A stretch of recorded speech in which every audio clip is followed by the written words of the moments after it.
अच्छे लोग भी जाते हैं नरक में, एक गिरगिट ने श्री कृष्ण को बताई सच्चाई। दोस्तों, एक समय की बात है। यमराज और चित्रगुप्त यमपुरी में आने वाले प्राणियों का लेखा जोखा निकालकर उन्हें दंड दे रहे होते हैं। तभी उनके पास एक ब्राह्मण आता है, जिसने पृथ्वी लोक पर अनेक पुण्य किए हैं। चित्रगुप्त यमराज को उस ब्राह्मण के कर्मों के विषय में बताते हुए कहते हैं, हे धर्मराज, इस ब्राह्मण ने पृथ्वी पर अनेक पुण्य किए हैं और इसने मृत्यु से पूर्व एक गाय का दान किया है। इसीलिए मेरे विचार से इसे स्वर्ग में डालना चाहिए। तब धर्मराज कहते हैं, हे चित्रगुप्त, तुम उचित कह रहे हो कि जो मृत्यु से पूर्व गाय का दान करता है वह कभी नरक में नहीं गिरता।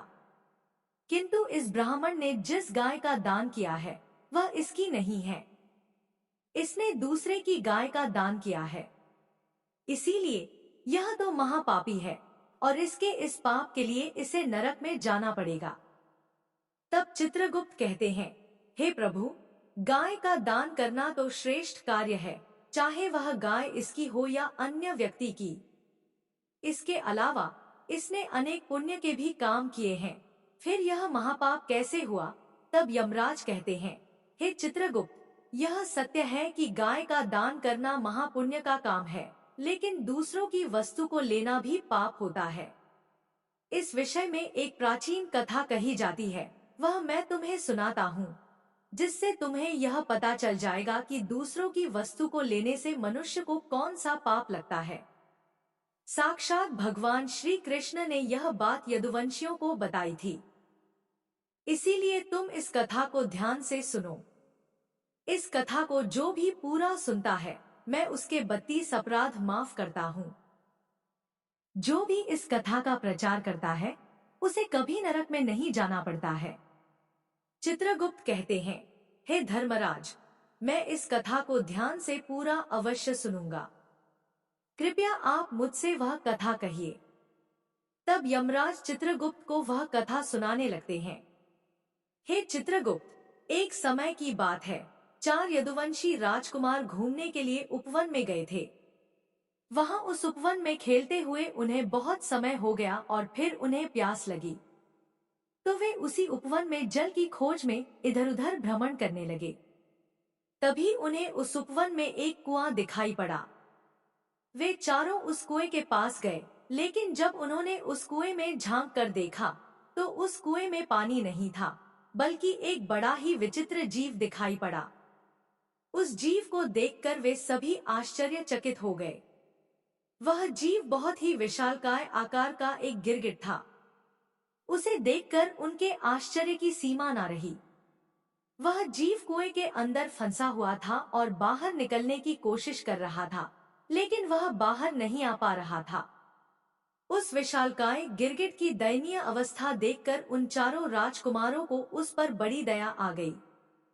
उनका हृदय करुणा से भर आया और फिर उन्होंने उस गिरगिट को कुएं से बाहर निकालने का विचार किया। फिर सभी मिलकर उस गिरगिट को कुएं से निकालने लगे। उन्होंने चमड़े और सूत की रस्सियों से उस गिरगिट को बांधकर ऊपर निकालने का बहुत प्रयास किया, किंतु वे उस प्राणी को कुएं से बाहर निकाल ना सके। फिर हताश होकर वे सभी भगवान श्री कृष्ण के पास गए और जाकर उन्हें सारा वृतांत सुना दिया। कमल नयन भगवान श्री कृष्ण ने उनकी बात सुनी और फिर उस गिरगिट की सहायता करने के लिए वे उस कुएं के पास आ गए। फिर भगवान श्री कृष्ण ने खेल खेल में अपने एक हाथ से ही उस विशालकाय गिरगिट को कुएं से बाहर निकाल दिया। भगवान श्री कृष्ण के हाथों का स्पर्श होते ही गिरगिट ने अपना भयंकर रूप छोड़कर एक स्वर्गीय देवता का रूप धारण कर लिया। उस देवता का रंग सोने के समान चमक रहा था और उसके शरीर पर दिव्य आभूषण, वस्त्र और पुष्पों की माला शोभा पा रही थी। भगवान श्री कृष्ण के हाथ का स्पर्श होते वह गिरगिट पाप से मुक्त हो गया था। भगवान श्री कृष्ण उस गिरगिट के विषय में पहले ही सब कुछ जानते थे, फिर भी उन्होंने उस दिव्य देहधारी पुरुष से पूछा, हे महाभाग्य, सुंदर है, तुम कौन हो? देखने से लगता है कि तुम कोई श्रेष्ठ देवता हो। हमें यह बताओ कि किस कारण से तुम्हें यह गिरगिट का शरीर प्राप्त हुआ था। जिसके तुम योग्य नहीं हो। हम सभी तुम्हारे पूर्व जन्म का वृतांत सुनना चाहते हैं। यदि तुम हमें बताना उचित समझते हो तो हमें अपना परिचय दो और बताओ कि तुम्हें गिरगिट का शरीर किस कारण से मिला। तब उस देवता के समान दिखाई देने वाले पुरुष ने मस्तक झुकाकर भगवान श्री कृष्ण को प्रणाम किया और कहा, हे प्रभु, मैं आपको मेरे पूर्व जन्म का वृतांत सुनाता हूँ। पूर्व जन्म में मैं महाराज इवाक का पुत्र था। मेरा नाम नृग था। जब किसी ने आपके सामने दान की गिनती की होगी तब उसमें मेरा नाम अवश्य ही आपके कानों में पड़ा होगा। हे प्रभु, आप इस संसार के समस्त प्राणियों के अच्छे और बुरे कर्मों के साक्षी हैं, इसीलिए आपसे कुछ भी छिपा नहीं है। आप मेरे विषय में भी अवश्य जानते होंगे। फिर भी मैं आपकी आज्ञा का पालन करने के लिए आपको मेरे विषय में बताता हूँ। हे भगवान, मैंने अपने पूर्व जन्मों में असंख्य गायों का दान किया था। वे सभी गाय दूध देने वाली, नौजवान, सुंदर, सीधी, सुलक्षणा और कपिला थी। उन सभी गायों के साथ बछड़े भी थे। उनके सींगों वाले, दम्भ रहित, तपस्वी, वेद का पठन करने वाले ऋषि मुनियों का मैं वस्त्र, आभूषणों के साथ सत्कार करके उन्हें गायों का दान करता था। इस प्रकार से मैंने बहुत सी गाय, पृथ्वी, सोना, घर, घोड़े, हाथी, पर्वत, भूमि, चांदी, शया, वस्त्र, रत्न, रथ आदि वस्तुएं दान की। अनेकों यज्ञ किए, बहुत से कुएं, बावली आदि भी बनवाए। मैंने दूसरों को दान देते समय कभी अपने हाथ पीछे नहीं खींचे। जरूरतमंद लोगों को जो चाहिए वह मैंने दिया। मैंने अनेक मंदिर भी बनवाए, जलाशय बनवाए, अनेकों वृक्षों का रोपण भी किया। इस प्रकार से पुण्य करते हुए मुझसे अनजाने में एक बड़ी भूल हो गई। हे प्रभु, एक दिन देव शर्मा नाम के तपस्वी ब्राह्मण की एक गाय बिछड़कर मेरी गायों में आ मिली। मुझे इस बात का बिल्कुल भी पता नहीं चला। उस श्रेष्ठ ब्राह्मण की गाय मेरी गायों के साथ ही रहने लगी। फिर मैंने अनजाने में ही उस गाय को किसी दूसरे ब्राह्मण को दान में दे दिया। जब वह ब्राह्मण उस गाय को लेकर चला गया तब रास्ते में उस गाय के असली स्वामी देव शर्मा ने अपनी गाय को पहचान लिया। जिस तपस्वी ब्राह्मण की वह गाय थी, उसने अपनी गाय को देखते ही जान लिया कि उसकी गाय को किसी ने चुरा लिया है। तब उस देव शर्मा ने आकर उस ब्राह्मण से कहा, हे ब्राह्मण, यह तो मेरी गाय है और तुम इसे चुराकर कहाँ ले जा रहे हो? मैं इस गाय को बहुत दिनों से खोज रहा हूँ। फिर जिस ब्राह्मण को मैंने गाय दान दी थी, उस ब्राह्मण ने कहा, हे विप्र, यह तो मेरी गाय है। महाराज नृग ने यह गाय मुझे दान में दी है, इसीलिए अब इसे लेकर मैं अपने घर पर जा रहा हूँ। देव शर्मा बोला, यह गाय तुम्हारी नहीं हो सकती। मैं अपनी गाय को भली भांति पहचान लेता हूँ। यह मेरी ही गाय है और तुम झूठ बोल रहे हो। महाराज नृग तो बड़े पुण्यात्मा है, वे मेरी गाय चुराकर तुम्हें क्यों देंगे? अवश्य ही तुमने मेरी गाय चुराई है। फिर वह दान लेने वाला ब्राह्मण बोला, हे विप्र, मैं सत्य कह रहा हूँ, यह गाय मुझे महाराज नृग ने ही दान में दी है। मैं भला आपकी गाय क्यों चुराऊंगा? यदि तुम्हें झूठ लगता है तो तुम स्वयं महाराज के पास जाकर उनसे पूछ सकते हो। यदि महाराज कहेंगे कि यह गाय तुम्हारी है तो मैं तुम्हें लौटा दूंगा। देव शर्मा बोला, ठीक है, यदि यह गाय तुम्हें महाराज नृग ने दी है तो हम अभी महाराज के पास चलते हैं। वहीं पर जाकर हमें सत्य सत्य का ज्ञान होगा। इतना कहकर वे दोनों ही मेरे पास आ गए। मेरे पास आकर उस दान लेने वाले ब्राह्मण ने कहा, हे राजन, आज आपने मुझे यह गाय दान में दी है, किंतु यह ब्राह्मण कह रहा है कि यह गाय उसकी है और मैंने उसकी गाय चुराई है। देव शर्मा ने कहा, हे राजन, यह गाय मेरी है। अगर आपने मेरी गाय इसे दी है तो आपने मेरी गाय चुराकर घोर पाप किया है। उन दोनों की बात सुनकर मेरा चित्त भ्रमित हो गया और मुझे बड़ा भय लगने लगा मैं बहुत बड़े धर्म संकट में फंस गया। मैंने हाथ जोड़कर उन दोनों ब्राह्मणों से विनती की और कहा, हे ब्राह्मणों, मुझे क्षमा करो। मुझसे अनजाने में बहुत बड़ा अपराध हो गया है। आप लोग मुझ पर कृपा कीजिए और मुझे इस घोर पाप से तथा नरक में गिरने से बचा लीजिए। मैंने देव शर्मा ब्राह्मण से कहा, हे ब्राह्मण देवता, मैंने ही अनजाने में यह गाय इस ब्राह्मण को दान में दी है। अब मैं दी हुई गाय को वापस नहीं ले सकता, इससे मुझे महापाप लगेगा। इसीलिए मैं आपको इस गाय के बदले में 1000 गाय देता हूँ। कृपया आप मुझे क्षमा करके अनुग्रहित करें। तब देव शर्मा ब्राह्मण ने कहा, हे राजन, यह गाय मुझे अत्यंत प्रिय है। इस गाय के बदले में आप मुझे 1000 या 100,000 गाय भी देंगे तो भी मैं नहीं लूंगा। मुझे यही गाय चाहिए।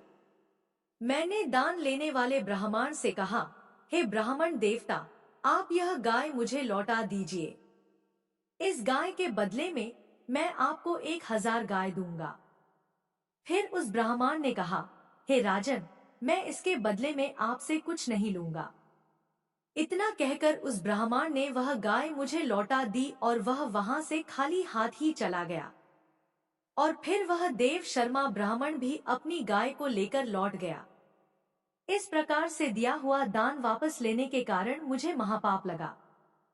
हे प्रभु, इसके बाद जब मेरी आयु समाप्त हुई, तब यमराज के 2 दूत मुझे लेने के लिए आए और मुझे यमपुरी ले गए। वहां पर जाने के पश्चात यमराज ने मुझसे पूछा, हे राजन, तुम पहले अपने पाप का फल भोगना चाहते हो या पुण्य का? तुमने जीवित रहते हुए अनेकों बार दान किया। तुम्हारे पुण्य के फल स्वरूप तुम्हें ऐसा तेजस्वी लोक प्राप्त होने वाला है, जिसकी कोई सीमा नहीं है। किंतु तुम्हारे द्वारा एक घोर पाप हुआ है। तुमने दूसरे की वस्तु को अपनी समझकर दान किया है और दान देकर फिर से उस वस्तु को वापस ले लिया है। इसीलिए तुम्हें इस पाप का दंड भी भोगना पड़ेगा। इसीलिए अब तुम ही निश्चय कर लो कि तुम्हें पहले अपने पाप का फल भोगना है या पुण्य का। तब मैंने यमराज से कहा, हे धर्मराज, पहले मैं अपने पाप का फल भोगना चाहता हूँ। तब यमराज ने कहा, ठीक है राजन, अब तुम्हारी इच्छा के अनुसार मैं तुम्हें तुम्हारे पाप का फल पहले देता हूँ। अब तुम्हें पृथ्वी पर गिरगिट का शरीर प्राप्त होगा। जब तुम्हारे दंड की अवधि समाप्त होगी, तब भगवान श्री कृष्ण के द्वारा तुम्हें मुक्ति मिलेगी। यमराज के द्वारा इतना कहते ही उसी क्षण में आकाश से नीचे गिरने लगा। गिरते समय मैंने देखा कि मेरा शरीर गिरगिट का बन चुका है। हे प्रभु, आज आपकी कृपा से मुझे इस गिरगिट के शरीर से मुक्ति मिल चुकी है। हे प्रभु, मैं आपका बहुत बड़ा भक्त था। मैंने सदैव आपकी पूजा आराधना की थी। मुझे आपके दर्शन करने की बड़ी अभिलाषा थी। इसी कारण से गिरगिट का शरीर धारण करने के बाद भी मेरी पूर्व जन्म की स्मृति नष्ट नहीं हुई और आपकी ही कृपा से मुझे आपके पुनः दर्शन हुए। हे भगवान, आप परमात्मा हैं। बड़े बड़े योगी और महान ऋषि मुनि आपका ही ध्यान करते रहते हैं। मैं तो अनेक प्रकार के दुखद कर्मों में फंसकर अंधा हो रहा था। आपके दर्शन करके मेरे सब दुख अब नष्ट हो गए हैं। हे प्रभु, आपके दर्शन तभी होते हैं जब मनुष्य को संसार के चक्र से छुटकारा मिलने वाला होता है। हे आराध्य देव, हे पुरुषोत्तम गोविंद, आप ही व्यक्त और अव्यक्त जगत के स्वामी हैं। हे प्रभु, आपकी ही कृपा से अब मैं दिव्य लोक को जा रहा हूँ। कृपया मुझे आज्ञा दीजिए। मुझे ऐसा आशीर्वाद दीजिए कि मैं चाहे जहाँ कहीं भी रहूं, मेरा मन सदैव आपके चरण कमलों में ही लगा रहे। इस प्रकार से महाराज नृग ने भगवान श्री कृष्ण की स्तुति की और उनकी परिक्रमा करके उन्हें नमस्कार कर श्रेष्ठ विमान पर सवार हो गए और दिव्य लोक को चले गए। राजा मृग के चले जाने के बाद भगवान श्री कृष्ण ने समस्त मनुष्य जाति को शिक्षा देते हुए वहां पर उपस्थित उन यदुवंशी कुमारों से कहा, हे कुमारों, जो लोग अग्नि के समान तेजस्वी होते हैं, वे कभी दूसरों का धन नहीं हड़पते। कोई भी मनुष्य दूसरों का धन हड़प कर उसे पचा नहीं सकता। उसे उसका फल अवश्य ही भोगना पड़ता है। संसार का सबसे भयानक विष हलाहल है, किंतु उसका भी उपचार और चिकित्सा की जा सकती है। किंतु जो दूसरों का धन है, वह सबसे भयानक विष है। उस धन को पचाने के लिए कोई भी औषध और उपाय नहीं है। दुखी और दरिद्री ब्राह्मणों का धन तो कभी नहीं चुराना चाहिए। विष तो केवल उसका पान करने वाले के प्राण लेता है, किंतु जो दूसरों का धन छीन लेता है, उससे जो पाप लगता है, उससे संपूर्ण कुल का विनाश हो जाता है। यदि कोई दूसरों को झूठ बोलकर उसका धन हड़प पूर्वक छीन लेता है और उस धन का उपभोग करता है, तो इसका पाप उसकी 3 पीढ़ियों को चौपट कर देता है। जो राजा अपनी शक्ति के घमंड में किसी गरीब ब्राह्मण या मनुष्य का धन हड़पना चाहता है अथवा उसकी वस्तुओं को छीन लेता है, तो समझ लेना चाहिए कि वह जानबूझकर खुद के लिए नरक का रास्ता साफ कर रहा है और अवश्य ही नरक में गिरता है। घर में लगी हुई आग को अग्नि से बुझाया जा सकता है, लेकिन दूसरों का धन हड़पने से जो आग लगती है, उसे कोई बुझा नहीं सकता। यह संपूर्ण कुल को जलाकर भस्म कर डालती है। जो मनुष्य दूसरों की वस्तुओं का दान करते हैं और वापस उसे छीन लेते हैं, तो वे 6000 वर्षों तक विष्ठा के कीड़े बनते हैं। जो मनुष्य दूसरों के साथ विश्वासघात करके उनका धन छीन लेते हैं और उन्हें दुखी करते हैं, तो उन दुखी लोगों के रोने पर उनकी आंसुओं की बूंदें जमीन पर गिरकर जितने धूल कणों को भिगोती हैं, वह पापी मनुष्य उतने वर्षों तक कुंभी पाक नरक में गिरता है और दुख भोगता है। इसीलिए मनुष्य को चाहिए कि वह सदैव ही प्रयत्न करे कि उसकी तिजोरी में कभी दूसरों का लूटा हुआ धन न आए। क्योंकि जो लोग दूसरों के धन की इच्छा करते हैं और उसे छीनने की बात करते हैं, वे इस जन्म में अल्पायु, शत्रु से पराजित और राज्य भ्रष्ट हो जाते हैं और मृत्यु के बाद दूसरे जन्म में दूसरों को कष्ट देने वाले सांप बनते हैं। इसलिए हे आदमियों, चाहे कितनी भी आवश्यकता पड़े, लेकिन कभी किसी का धन ना छीने, किसी की वस्तुओं को ना चुराएं। सदैव दूसरों की परिस्थिति का सम्मान करें। जो भी मनुष्य मेरी इस आज्ञा का उल्लंघन करता है, उसे अवश्य ही दंड मिलता है।